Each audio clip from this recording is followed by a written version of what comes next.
Yeah, Jess, Abby, that's right. As you mentioned, Oklahoma has state questions where a majority vote can make big changes to our state. We've seen it happen time and time again. Well, State Representative Mickey Dolan says, like we saw in Ohio this evening, our process of making those changes is also at risk of becoming harder.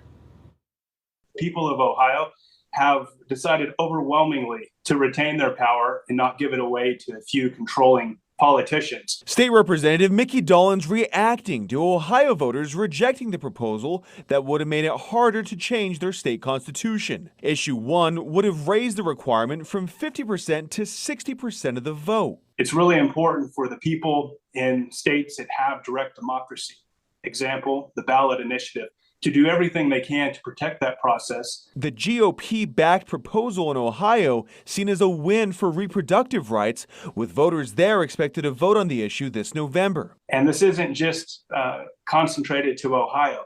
We're seeing this around the country in GOP-controlled states that have access to ballot initiatives. Here in Oklahoma, Dolan says 5 bills were submitted this past legislative session that look to make our state question process harder, including trying to raise ours from a simple majority to 60% as well, like we saw in Ohio. However, those proposals all failed in committee. If you look at Oklahoma, considered one of the reddest states in the country, we have passed some of the most progressive ballot measures, from criminal justice reform, Medicaid expansion, medical marijuana. He says it's important to protect the ballot initiative process because Oklahoma voters may have the opportunity to make more changes in the future. It's not just reproductive access. We're looking at gerrymandering, campaign finance reform, ranked choice voting, raising minimum wage, things that are very popular amongst the public.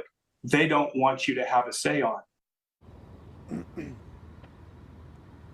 And the representative said that he's already been approved for an interim study to look at how to strengthen and protect Oklahoma's state question process for this upcoming legislative session.